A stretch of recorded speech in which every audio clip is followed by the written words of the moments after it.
નમસ્કાર દર્શક મિત્રો, કૃષિ દર્શન ફોન ઇન લાઈવ કાર્યક્રમમાં આપ સર્વે મિત્રોનું હાર્દિક સ્વાગત.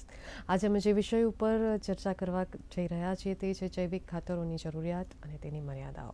દર્શક મિત્રો, કૃષિ ક્ષેત્રે રાસાયણિક ખાતરોનો ઉપયોગ થવાને કારણે કે પાકનું સ્વાસ્થ્ય જોખમાય છે, લોકોના સ્વાસ્થ્ય ઉપર પણ માઠી અસરો પડતી હોય છે અને સાથે સાથે જમીનનું સ્વાસ્થ્ય પણ કથળતું હોય છે અને પ્રાકૃતિક સંતુલન પણ જોખમાતું હોય છે. તો આજના સમયમાં જૈવિક ખાતરોનો ઉપયોગની તાતી જરૂરિયાત ઉદ્ભવી છે અને જે અંતર્ગત આ જરૂરિયાત કેમ ઉદ્ભવી છે, તેના ફાયદા કેટલા છે, તેની મર્યાદાઓ શું શું હોઈ શકે, તે અંતર્ગત માર્ગદર્શન આપવા માટે અમારા ડીડી ગિરનારના સ્ટુડિયોમાં અત્રે પધાર્યા છે શ્રી જિગ્નેશ બી ડોબરિયા સાહેબ, કે તેઓ વૈજ્ઞાનિક તરીકે વિસ્તરણ વિભાગમાં કૃષિ વિજ્ઞાન કેન્દ્ર નવસારી કૃષિ યુનિવર્સિટી વઘઈ ખાતે તેઓ ફરજ બજાવે છે. તો દર્શક મિત્રો, આપને જણાવી દઈએ કે આપને વિષય સંબંધિત પ્રશ્નો હોય તો તે ચોક્કસથી આવકાર્ય છે. અમારા ફોન નંબર ખાસ નોંધી લેશો.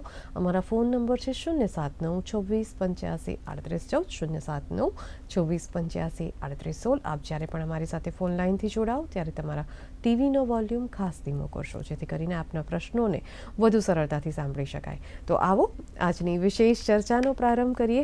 સર, ડીડી ગિરનારના સ્ટુડિયોમાં અને આજના કૃષિ દર્શન ફોન ઇન લાઈવ કાર્યક્રમમાં આપનું હાર્દિક સ્વાગત કરીએ છીએ.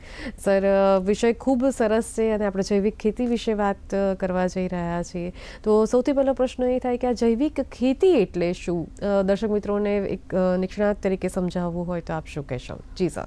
હા, જૈવિક ખેતી એટલે ખાસ કરીને કેમિકલ મુક્ત ખેતી, ઓર્ગેનિક ખેતી, સજીવ ખેતી કે જેની અંદર રસાયણનો ઉપયોગ કરવામાં આવતો નથી, જંતુનાશક દવાનો પણ ઉપયોગ કરવામાં આવતો નથી, ખાતરનો પણ કેમિકલ ખાતરનો પણ ઉપયોગ કરવામાં આવતો નથી. તો જે કેમિકલ મુક્ત ખેતી છે, રસાયણ મુક્ત ખેતી છે અને દવા જે મુક્ત જે ખેતી છે એને ઓર્ગેનિક ફાર્મિંગ કહેવાય છે, એને સજીવ ખેતી પણ કહેવામાં આવે છે અને એને એમ કહેવાય કે પર્યાવરણ આધારિત ખેતી પણ કહેવામાં આવે છે. જી સર, તો આ જૈવિક ખેતીની આજના આધુનિક સમયમાં જરૂરિયાત કેટલી છે અને સાથે સાથે આ જૈવિક ખેતી કરવાથી ખેડૂત મિત્રોને કેવા પ્રકારનો ફાયદો થાય છે, તો તે વિશે પણ માર્ગદર્શન આપવું હોય તો શું કહેશો સર? હા, આધુનિક સમયમાં આપણે જોઈએ છે તો વ્યક્તિના જે હેલ્થમાં પ્રશ્ન આવે છે, ખેડૂતોની જમીનમાં જે વધારે પ્રકારનું જે ઉમેરાતું જાય છે, ત્યારે જૈવિક ખેતી કરવાથી જમીનનું સ્વાસ્થ્ય સુધરે છે, સાથે સાથે જમીન ગુણવત્તાવાળી બનશે, જમીનમાંથી જે પાક લેવામાં આવે છે એ પાક ન્યુટ્રિયન્ટવાળા પણ બનશે. જૈવિક ખેતીથી જમીનની અંદર જે માઇક્રોન્યુટ્રિયન્ટ છે, જે પદાર્થો છે, જે જીવજંતુઓ છે, એનો પણ સારી રીતના આપણે ઉપયોગ કરી શકીશું અને જે ઉપયોગી જીવજંતુઓ છે એનો પણ આપણે ઉપયોગ કરી શકીશું.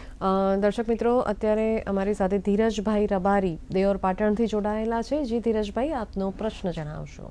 નમસ્કાર કૃષિ દર્શન ટીમ તેમજ મહેમાનને મહાશિવરાત્રીની ખૂબ જી નમસ્કાર. આપને પણ મહાશિવરાત્રીની ખૂબ ખૂબ શુભેચ્છાઓ. જી, આપનો પ્રશ્ન જણાવશો. મારો પ્રશ્ન એ છે, ખૂબ જ ઉત્તમ વિષય છે અને આ વિષયની હવે તાતી જરૂરિયાત છે અને જૈવિક ખેતી તરફ દરેક ખેડૂત મિત્રોએ જવાની કોશિશ કરવી જોઈએ.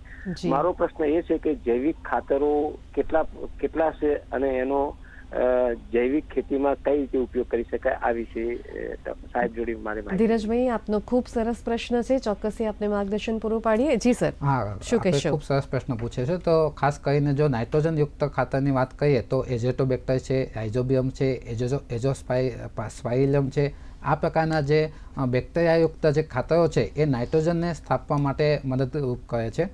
બીજું, ફોસ્ફરસ યુક્ત જો તત્વ આપણે ઉમેરવાના હોય તો ફોસ્ફરસ સોલ્યુબલાઇઝેશન માઇક્રો બેક્ટેરિયા જે છે એનો પણ આપણે ઉપયોગ કરી શકીએ અને જો પોટાશ ને યુક્ત જમીનમાં આપવાના હોય તો પોટેશિયમ માઇક્રો ઓર્ગેનિઝમ પ્રકારના જે બેક્ટેરિયા છે એનો પણ આપણે ઉપયોગ કરી શકીએ. સાથે સાથે લીંબુવાળીનો ખોળ છે, સાથે સાથે અરડુસીનો ખોળ છે, આ પ્રકારના ખોળનો પણ ઉપયોગ આપણે સજીવ ખેતીની અંદર કરી શકીએ. ચોક્કસથી ધીરજભાઈને માર્ગદર્શન મળી ચૂક્યું હશે. ત્યારે આપણી સાથે દેવજીભાઈ રાજપૂત દિયોદરથી જોડાયેલા છે. જી દેવજીભાઈ, આપનો પ્રશ્ન જણાવશો. નમસ્કાર. આપનો પ્રશ્ન જણાવો. હા બેન, અમારે ઉનાળુ બાજરીનું વાવેતર 5 વીઘામાં કરવાનું છે, એમાં છોણિયું ખાતર કેટલા તોલી આપી શકાય? જી, ચોક્કસથી આપને માર્ગદર્શન આપીએ. સર, તેમને બાજરીની ખેતી કરવી છે તો તે વિશે માર્ગદર્શન જોઈએ. હા, જો શરૂઆતના પાયામાં છાણિયું ખાતરની વાત કરીએ તો 1 ટન 1 હેક્ટરની અંદર આપવાની ભલામણ કરવામાં આવે છે. તો બાજરીનું વાવેતર કરતા હોય તો બાજરીના પાકમાં વધારે પોષક તત્વોની જરૂરિયાત હોય છે. તો સાથે સાથે સેન્દ્રિય ખેતી પદ્ધતિની અંદર અળસિયાનું ખાતર પણ ઉમેરવામાં આવે તો આપણે સચોટ રીતે આપણે પાક સારી રીતના લઈ શકીએ. દર્શક મિત્રો, અમારા કોલર મિત્રો ખૂબ જ જાગૃત છે અને સારા એવા પ્રમાણમાં ફોન કોલ્સ આવી રહ્યા છે. અત્યારે નથુભાઈ આહિર બુટાવદરથી જોડાયેલા છે. જી નથુભાઈ, આપનો પ્રશ્ન જણાવશો. નમસ્કાર. નમસ્કાર. હર હર મહાદેવ. હર હર મહાદેવ. જી, પ્રશ્ન જણાવશો આપનો. બાયોટેક પાક એટલે શું છે? આપણે જી, ફરીથી એક વખત આપનો પ્રશ્ન જણાવશો નથુભાઈ. બાયોટેક પાક એટલે શું છે એમ? જી, ચોક્કસથી માર્ગદર્શન આપીએ. સર, તેમને બાયોટેક પાક વિશેની માહિતી જોઈએ છે તો તે વિશે પણ શું કહેશો? ખાસ કરીને જે બાયોલોજિકલ એમ કહેવાય કે જર્મપ્લાઝ એનો ઉપયોગ કરીને જે બનાવવામાં આવે પાકો, એને એ પ્રકારના પાકો કહેવામાં આવે છે. એની અંદર બાયોલોજિકલ તત્વોનો ઉમેરો કરવામાં આવે છે. જી જી સર. સર, કહેવાય છે કે જે ખેડૂત મિત્રોને જૈવિક ખેતી થકી વાવેતર કરવું છે અને કહેવાય કે પાકના પોષક તત્વોમાં કેવા પ્રકારની ઉણપ છે, કયા કયા પોષક તત્વોની જરૂરિયાત ઉદ્ભવ છે, તો તે વિશેની માહિતી જોઈતી હોય તો તે કેવી રીતે આપી શકાય. પરંતુ એ પહેલાં આપણી સાથે એક કોલર મિત્ર જોડાયેલા છે, જગદીશભાઈ સુરેન્દ્રનગરથી. જગદીશભાઈ, આપનો પ્રશ્ન જણાવશો. મેમ, સુરેન્દ્રનગરથી પરનાળિયા જગદીશ બોલું છું. તો જી. ક્ષારયુક્ત જમીન છે તો એમાં કેવા ખાતરોની ભલામણ? જી, ચોક્કસથી આપણે માર્ગદર્શન પૂરું પાડીએ. તેઓ સુરેન્દ્રનગરથી બોલી રહ્યા છે ને ક્ષારયુક્ત જમીન છે તેમની. જો આપણી જમીન ક્ષારયુક્ત હોય તો ખાસ કરીને પોટેશિયમ યુક્ત ખાતરોની ભલામણ કરવામાં આવે છે. એસિટોબેક્ટર, એઝેટોબેક્ટર, આઇઝોબિયમ આ પ્રકારના ખાતરો અંદર નાખી શકાય. સાથે સાથે જૈવિક ખાતરની અંદર લીમડાનો ખોળ, અરડુસીનો ખોળ એવા ખાતરનો પણ આપણે ઉપયોગ કરી શકીએ છીએ. આ પ્રકારના જૈવિક ખાતરોને આપણે પાણી સાથે અને જમીન સાથે મિક્સ કરીને પણ આપણે ખેતરની અંદર આપી શકીએ. જી સર, ખૂબ સરસ મહત્વની માહિતી આપી. ચોક્કસથી દર્શક મિત્રોને ઉપયોગી સાબિત થશે. દર્શક મિત્રો, ડોબરિયા સાહેબ ખૂબ સરસ મહત્વની માહિતી આજના વિષયના સંદર્ભમાં આપી રહ્યા છે, પરંતુ સમય થયો છે એક નાનકડા વિરામનો. વિરામ બાદ ફરી પાછા મળીએ.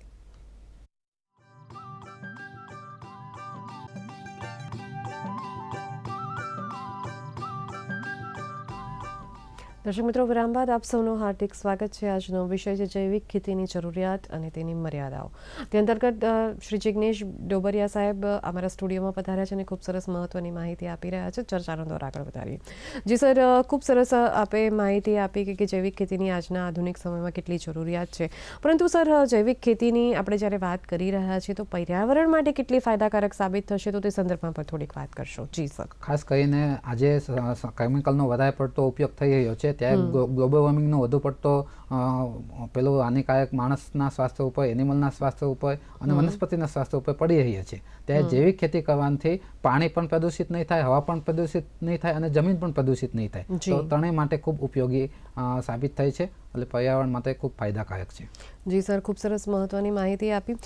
સર, એક પ્રશ્ન એ પણ થાય કે જ્યારે જૈવિક ખેતી કરવામાં આવે છે તો જે થકી જમીનનું સ્વાસ્થ્ય સુધરે છે. આપણે અગાઉ પણ આપણે વાત કરી, પરંતુ આ જમીનનું સ્વાસ્થ્ય કેવી રીતે સુધરતું હોય છે અને તે કેવી રીતે અસર કરે છે આ જૈવિક ખેતી તો જમીન ઉપર, તો તે વિશે પણ થોડીક વાત કરશો. ખાસ કરીને જમીનની અંદર ઘણા બધા બેક્ટેરિયા હોય છે, ફૂગ હોય છે, જે જમીનની અંદર પડેલી હોય છે. જ્યારે જૈવિક ખાતર નાખવામાં આવે છે ત્યાં એક જીવાણુ જીવંત થાય છે અને ઉપયોગી જીવાણુ પાકને ફાયદાકારક બને છે, જેથી કરીને જમીન છે ફળદ્રુપ પણ બને છે અને જમીનમાં જીવાણુ ઉત્પન્ન થવાથી એ પાકને ફાયદાકારક બને અને જમીન પણ ફળદ્રુપ બને છે. જી સર. દર્શક મિત્રો, અત્યારે આપણી સાથે જિગ્નેશભાઈ ડાંગથી જોડાયેલા છે. આવો તેમને સાંભળીએ. જિગ્નેશભાઈ, આપનો પ્રશ્ન જણાવશો. જિગ્નેશભાઈ, અમે અમને સાંભળી જ રહ્યા છીએ. આપનો પ્રશ્ન જણાવો. સજીવ ખેતીમાં રોગ જીવાત નિયંત્રણ માટે શું કરવું બેન? જી, ચોક્કસથી આપને માર્ગદર્શન આપીએ. ખૂબ સરસ પ્રશ્ન છે આપનો. સજીવ ખેતી અંતર્ગત તેમને માર્ગદર્શન જોઈએ છે, તો સર શું કહેશો? ખાસ કરીને રોગ જીવાતની જો વાત કરીએ તો લીમડા આધારિત જે દવા છે એનો ઉપયોગ કરવો જોઈએ. લીમડાનો અર્ક અથવા લીંબોળી એનો વાટીને પણ એનો પાવડર બનાવીને પણ આપણે પાકમાં છંટકાવ કરીએ તો ચૂસિયા પ્રકારની જીવાત છે અથવા ઈયળ પ્રકારની જે જીવાત છે એને આપણે કંટ્રોલમાં લાવી શકીએ છીએ. સાથે સાથે અમુક પ્રકારની જે સુડોમોનાસ છે, એસિટોબેક્ટર નામની જે ફૂગ છે એનો ઉપયોગ કરીને પણ ફૂગનાશકોનો આપણે લાવી શકીએ. અને બીજને માવજત આપીને પણ આપણે કંટ્રોલ કરી શકીએ છીએ. તો સર આપણે અગાઉ ચર્ચા કરતા હતા કે સજીવ ખેતી કરવાથી જમીનનું સ્વાસ્થ્ય સુધરતું હોય છે, તો તે અંગે વધુ વિસ્તારપૂર્વક થોડીક દર્શક મિત્રોને માહિતી આપવી હોય તો શું કહેશો? હા. તો જમીનની અંદર ખાસ કરીને સજીવ ખેતી કહીએ તો હવા જમીનની અંદર જાય છે, જેથી બેક્ટેરિયાનું મૂવમેન્ટ પણ સારું થાય છે. જમીનની અંદર ભેજ સંગ્રહ શક્તિ પણ વધે છે, જમીન ભરભરી બને છે અને સાથે સાથે જમીનમાં છે એ ઓર્ગેનિક કાર્બનમાં પણ વધારો થાય છે, જેથી જમીન ફળદ્રુપ બને છે સજીવ ખેતીના ઉપયોગથી. તો સર આપણે ઓર્ગેનિક કાર્બનની વાત કરી, તો જૈવિક ખેતીમાં જે આ ઓર્ગેનિક કાર્બન શું છે, તેનું કેટલું મહત્વ રહેલું છે, તે અંતર્ગત પણ વિસ્તારપૂર્વક થોડીક માહિતી આપશો. જી. જમીનમાં જો ઓર્ગેનિક કાર્બન હોય તો જમીનની ભેજ સંગ્રહ શક્તિ વધી જાય છે, સાથે સાથે એની નિતાઈ શક્તિ પણ એટલી વધી જાય છે. સાથે સાથે એમ કહેવાય કે જમીનની જે ગુણવત્તા છે એ સારી બને છે. એમ કહેવાય એનું જે ધોવાણ થાય છે એ ધોવાણ થતું પણ ઓર્ગેનિક કાર્બનથી અટકે છે અને લાંબા સમય સુધી એ ન્યુટ્રિયન્ટ પ્રોવાઈડ કરે છે. જી. તો સર આ જે ઓર્ગેનિક ખેતી કરવામાં આવે છે, પણ ખેડૂત મિત્રોને આપણે સમજાવ્યું કે કેટલી જરૂરિયાત રહેલી છે, તેના ફાયદા વિશે પણ આપણે થોડું સમજાવ્યું, પરંતુ આ જે ઓર્ગેનિક ખેતીની કેટલીક મર્યાદાઓ પણ હોય છે, તો ખેડૂત મિત્રોને તેના વિશે પણ માહિતગાર કરવા હોય તો શું કહેશો? સર આ પ્રશ્નનો ઉત્તર આપણે મેળવીએ તે પહેલાં આપણે કોલર મિત્રને સાંભળી લઈએ. કનુભાઈ આપણી સાથે જોડાયેલા છે. જી કનુભાઈ, આપનો પ્રશ્ન જણાવશો. જી નમસ્કાર. સાહેબને એક સવાલ છે કે મેં એક વાળામાં કિચન ગાર્ડન બનાવેલું છે અને ફૂલ એ ઝાડો છે, થોડા ઔષધિ પાકો છે, તો એને જૈવિક ખાતર કેટલું આપવું? જી, ખૂબ સરસ પ્રશ્ન છે. તેમણે કિચન ગાર્ડન બનાવ્યું છે અને ઔષધીય પાકોનું વાવેતર કર્યું છે, તો તે સંદર્ભમાં માર્ગદર્શન જોઈએ છે. જો નાઇટ્રોજન યુક્ત ખાતર નાખવું હોય તો એઝેટોબેક્ટર 50 થી 100 ml એક પંપમાં, એટલે 15 લીટરના પંપમાં 50 થી 100 ml આપણે એઝેટોબેક્ટર નાખી શકીએ. રાઇઝોબિયમ 100 ml નાખી શકીએ એક પંપની અંદર, અને એઝેટોબેક્ટર, રાઇઝોબિયમ અને ફોસ્ફરસ સોલ્યુબલાઇઝેશન બેક્ટેરિયા એ પણ 50 થી 100 ml આપણે એક પંપની અંદર નાખીને પાણીની સાથે ભેળવીને છંટકાવ કરી શકીએ, આપી શકીએ. જી સર. સર આપણે કોલર મિત્રના પ્રશ્નોના અગાઉ ચર્ચા કરતા હતા કે ઓર્ગેનિક ખેતીની કેટલીક મર્યાદાઓ પણ હોય છે, તો તે વિશે પણ ખેડૂત મિત્રોને માહિતી આપશો. ખાસ કરીને જ્યારે સજીવ ખેતી અથવા ઓર્ગેનિક ખેતી કરતા હોઈએ છીએ ત્યારે શરૂઆતના વર્ષોમાં ઉત્પાદનમાં ઘટાડો આવે છે, તેથી શરૂઆતના વર્ષમાં ખેડૂત ભાઈઓને થોડુંક સહન કરવું પડે છે, લોસ આવતો હોય છે, પરંતુ પાછળથી એને જમીનમાં સુધારો થવાથી એની ઉત્પાદકતા વધે છે અને પાછળના સમયથી ખેડૂતોની આવકમાં પણ વધારો થાય છે. તેથી શરૂઆતમાં લોસ આવે છે, પરંતુ પાછળથી એ લોસ કવર થઈ જાય છે. બીજું, ઘણી વખત આમાં જમીનની પણ વધારે જરૂરિયાત હોય છે, કારણ કે ઓછું ઉત્પાદન આવવાથી બીજી જગ્યાએ પણ આપણે વાવેતર કરવું પડતું હોય છે. તેથી જમીન જો ઓછી હોય તો પણ એક એની મર્યાદાઓ આપણને ધ્યાનમાં આવતી હોય છે. અને ત્રીજી વસ્તુ એવું છે કે ક્યાંક વધારે પાણીની પણ જરૂરિયાત પડતી હોય છે, તો પાણીનું પણ જો આપણી પાસે ઉપલબ્ધતા હોય તો સારું છે, જ્યાં ના હોય તો એ આપણી ઓર્ગેનિક ફાર્મિંગમાં થોડીક લિમિટેશન આવતી હોય છે. જી સર, ખૂબ સરસ મહત્વની માહિતી આપી. અત્યારે આપણી સાથે બચુભાઈ બાયડથી જોડાયેલા છે. જી બચુભાઈ, આપનો પ્રશ્ન જણાવશો. બેન, મારે સૂરજનું વાવેતર કરવું છે. જી. સૂરજના વાવેતર માટે જમીન કેવી જોઈએ, એના માટે કેટલું ખાતર અને કઈ રીતે એનું વાવેતર કરવું, ક્યાંથી મેળવવું એનું બિયારણ? જી. અને આપણે જૈવિક ખાતર પદ્ધતિથી જો આપણે વાવેતર કરવું છે ને, જૈવિક ખેતી પદ્ધતિ થકી? જી, ચોક્કસથી આપને માર્ગદર્શન પૂરું પાડીએ. સર, તેમણે સુરણનું વાવેતર કર્યું છે. સુરણ એટલે એક કંદમૂળ પ્રકારનો પાક છે. અહીંયા હું ખાસ કેવું માર્ગદર્શન આપવા માંગુ કે સુરણ વાવતા પહેલાં આપણે એને સીડ ટ્રીટમેન્ટ આપવાની થાય, તો જૈવિક ખાતરને આપણે 40 લીટર પાણીમાં 1 લીટર જૈવિક ખાતર ઉમેરીને કંદ તમે જે બિયારણ પસંદ કરવાના છો એને 30 મિનિટ સુધી કંદને બોળી રાખીને પછી એને સુકવણી કરીને પછી જો એનું વાવેતર કરવામાં આવે તો કંદમૂળને નાઇટ્રોજન, ફોસ્ફરસ અને પોટાશ જે જૈવિક ખાતરના તત્વો મળવાના છે એ પાયામાં જ મળી જશે અને કંદમૂળનો પાક સારો એવો આપણે લઈ શકશું. જી સર. હવે જે ખેડૂત મિત્રોને જૈવિક ખેતી પદ્ધતિ થકી વાવેતર કરવું છે, પરંતુ સામાન્ય રીતે તેઓએ કોઈ ચોક્કસ પ્રકારનું આયોજન અગાઉથી કરવું પડે છે, કોઈ ચોક્કસ કાળજી લેવી પડે છે, તો તે સંદર્ભમાં પણ થોડું માર્ગદર્શન આપશો. ખૂબ મહત્વના પ્રશ્નો ઉપર આપણે ચર્ચા કરવા જઈ રહ્યા છીએ, તો તે સંદર્ભમાં શું કહેશો? જી. હા, જો આપણે અગાઉથી જ આયોજન હોય કે આપણે જૈવિક ખેતી કરવી છે તો આપણી પાસે પહેલાંથી બજાર વ્યવસ્થા હોવી જોઈએ કે સજીવ ખેતીનું જ્યારે ઉત્પાદન થશે ત્યારે એના વેચવા માટે હું કઈ જગ્યાએ લઈ જઈશ.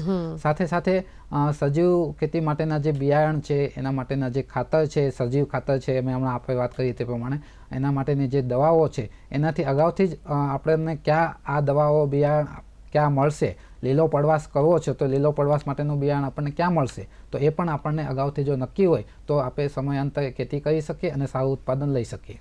જી સર, ખૂબ સરસ મહત્વની માહિતી આપી કે જૈવિક ખેતી કરતાં પહેલાં કેવા પ્રકારની કાળજી લેવી જોઈએ. દર્શક મિત્રો, આજના વિષયના સંદર્ભમાં જિજ્ઞેશ સર ખૂબ સરસ મહત્વની માહિતી આપી રહ્યા છે, પરંતુ સમય થયો છે વધુ એક નાનકડા વિરામનો. વિરામ બાદ ફરી પાછા મળીએ.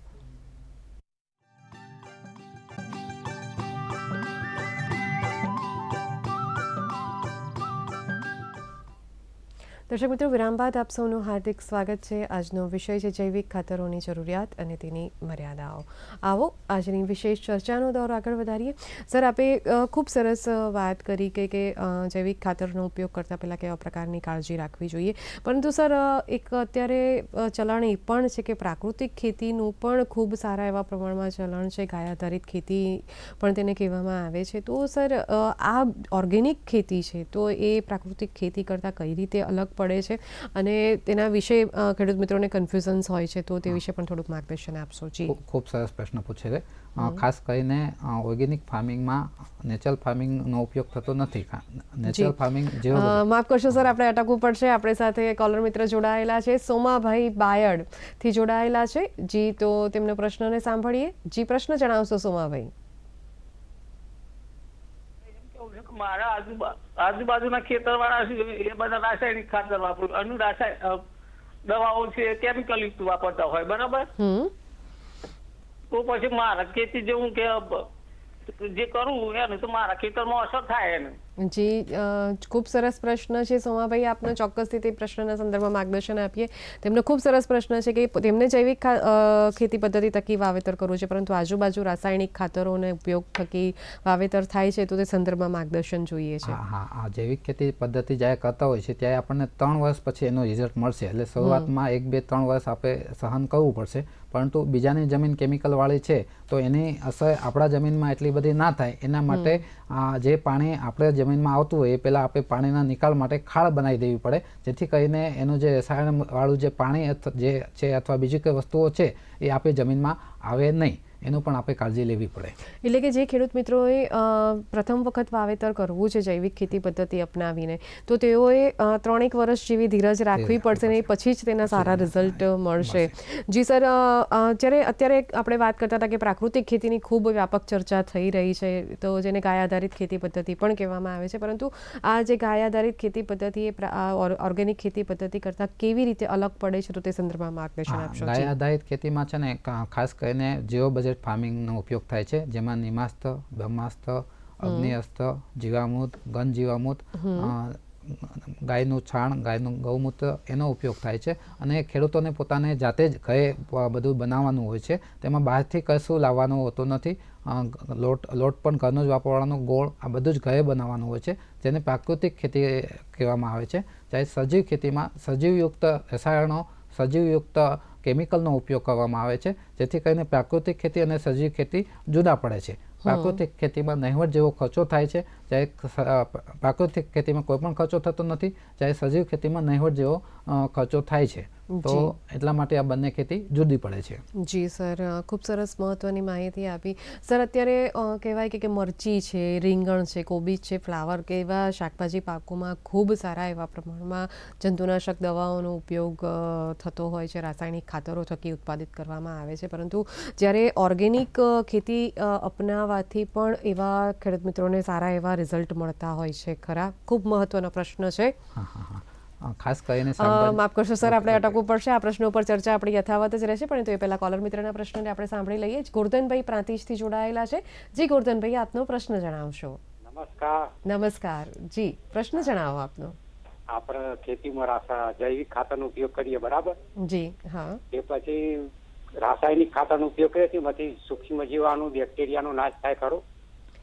જી, ચોક્કસથી આપણને આ પ્રશ્નનો ઉત્તર આપીએ. સર, શું કહેશો? હા, જેવી રાસાયણિક ખાતરનો ઉપયોગ કરશું તો આપણે જે જીવાણુ છે એનો નાશ થશે, 100% થશે, કારણ કે એમાં જૈવ હોય છે. એટલા માટે આ જૈવિક ખેતી પદ્ધતિ ઉપર ખેડૂતોને આવવું પડશે, જેથી કરીને આપણી અંદરના જે ઉપયોગી જીવજંતુઓ છે જમીનની અંદર, પાકની અંદર, એનો આપણે બચાવ કરી શકીએ. જેવી રીતના દેડકા છે, અળસિયા છે, ગરોળી છે, આ પ્રકારના જે જીવજંતુઓ છે એ ઉપયોગી છે, જે બીજી જીવાતને ખાય છે. તો સહજીવી જે જીવાત છે એને સાચવવા માટે પણ આપણે સજીવ ખેતીનો ઉપયોગ કરવો પડશે, જે કેમિકલ ખેતીથી એ નાશ પામે છે, જે ભવિષ્યમાં થવું જોઈએ નહીં. જી સર, ખૂબ સરસ વાત કરી. સર, આપણે અગાઉના પ્રશ્ન પર ચર્ચા કરતા હતા કે મરચી, રીંગણ, કોબીજ, ફ્લાવર જેવા પાકોમાં ખૂબ સારા એવા પ્રમાણમાં રાસાયણિક ખાતરો અને જંતુનાશક દવાઓનો ઉપયોગ કરવામાં આવે છે. તો શું ઓર્ગેનિક ખેતી જો ખેડૂત મિત્રો તેમાં અપનાવે તો તેનામાં પણ એવા સારા રિઝલ્ટ મળી શકે? તો તે પ્રશ્નના સંદર્ભમાં માર્ગદર્શન આપશો. જી સર. ખાસ કરીને શાકભાજીની અંદર આ પ્રશ્ન ખૂબ હોય છે, રોગ પણ આવતા હોય છે, જીવાત પણ ખૂબ આવતું હોય છે. તો એવા સંજોગોમાં આ ખેતી શક્ય છે. સજીવ ખેતીની અંદર ખાસ કરીને શાકભાજીના પાકોમાં પીળા કલરની યલો સ્ટિકી સ્ટેપ આવે છે કે જેને ગોઠવવાથી ચૂસ્યા પ્રકારની જીવાતનું નિયંત્રણ કરી શકાય છે. સાથે સાથે કોઈ ઈયળ પ્રકારની જો જીવાત આવે તો ફેરોમેન ટેપ પણ આપણે લગાવી શકીએ છીએ. ખાસ બીજી જો જીવાતો આવે તો બલ્બ લગાડીને આપણે સોલર ટેપ અથવા લાઇટ ટેપનો પણ ઉપયોગ કરીને જીવાતને આપણે યાંત્રિક પદ્ધતિથી પણ કંટ્રોલ કરી શકાય છે. લીમડા આધારિત દવા ઉપયોગ કરીને, લીમડા આધારિત દવા જાતે જ ખેડૂતો જો બનાવતા હોય તો ખૂબ સારું. નકર બજારમાં પણ આપણી પાસે મળે છે. તો નીમ ઓઇલ કરીને જે દવા મળે છે એ 1500 ppm અથવા 500 ppm, 700 ppm જે આપણને બજારમાં મળે છે એ પ્રમાણે લઈને એનો ફ્રિકવન્ટલી છંટકાવ કરીને પણ શાકભાજી જેવા પાકોમાં પણ રોગજીવાત અને રસાયણ મુક્ત આપણે ખેતી કરી શકીએ છીએ. જી સર, ખૂબ સરસ મહત્ત્વની માહિતી આપી. ચોક્કસથી દર્શક મિત્રોને ઉપયોગી સાબિત થશે. સર, વિષય એટલો બધો રસપ્રદ છે કે જેટલી ચર્ચા કરીએ તેટલી ઓછી પડે. આપને આજના વિષયના સંદર્ભમાં અમારા દર્શક મિત્રોને કોઈ ચોક્કસ સંદેશો આપવો હોય તો તે સંદર્ભમાં શું કહેશો? ખાસ કરીને આપણે સજીવ ખેતીની અંદર આપણા જે પક્ષીઓ છે એને પણ બચાવવા જોઈએ, જે ખેતીની અંદર ઉપયોગી છે, જેવા કે ચકલી છે, કાબર છે, કાગડા છે, એ અન્ય જીવાતોને ખાઈને પણ આપણી જમીનને બચાવે છે. તો એના માટે આપણે કંઈ સ્ટેન્ડ પદ્ધતિ પણ અપનાવીને ઉપયોગ કરવો જોઈએ. અથવા આપણે જે એઠું રાખીએ છીએ એ એઠું પણ આપણે જમીનમાં, માનો કે મમરા છે અથવા ડાળિયા છે કે કોઈ પણ પ્રકારનું નાખીએ તો એ પક્ષીઓ આકર્ષાશે અને બીજી જે જમીન ઉપર જે જીવાતો છે એને ખાઈ જશે અને એનો ઉપયોગ થશે. તો આવી રીતના એઝોટોબેક્ટર, રાઇઝોબિયમ જેવા રાસાયણિક ખાતર જેવા મુક્ત કરીને આ સજીવ ખેતીના ખાતરોનો ઉપયોગ કરવો જોઈએ અને આવી રીતના પક્ષીઓનો પણ પરજીવી તરીકે ઉપયોગ કરીને સજીવ ખેતીને આપણે પ્રમોટ કરી શકીએ છીએ. જી સર, ખૂબ સરસ મહત્ત્વની માહિતી આપે આજના વિષયના સંદર્ભમાં આપી. આપ ડીડી કિનારના સ્ટુડિયોમાં અને કૃષિદર્શન ફોન ઇન લાઈવ કાર્યક્રમમાં પધાર્યા તે બદલ આપનો ખૂબ ખૂબ ધન્યવાદ.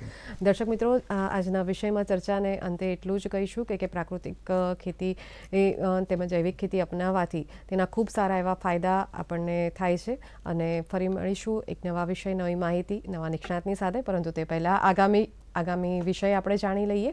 આગામી બુધવારના રોજ 5:30 આપ જે વિષય ઉપર નિહાળી શકશો કૃષિદર્શન ફોન ઇન લાઈવ કાર્યક્રમમાં, તે વિષય છે કાળીંગડા શાકભાજીની વૈજ્ઞાનિક ખેતી પદ્ધતિ. ફરીથી એક વખત આપને વિષય જણાવી દઈએ. આપ આગામી તારીખ 5/3/2025 બુધવારના સાંજે 5:30 કૃષિદર્શન ફોન ઇન લાઈવમાં જે વિષય નિહાળી શકશો તે વિષય છે કાળીંગડા શાકભાજીની વૈજ્ઞાનિક ખેતી પદ્ધતિ. દર્શક મિત્રો, ફરી મળીશું એક નવા વિષય, નવી માહિતી અને નવા નિષ્ણાતની સાથે. ત્યાં સુધી પાયલને રજા આપશું. નમસ્કાર.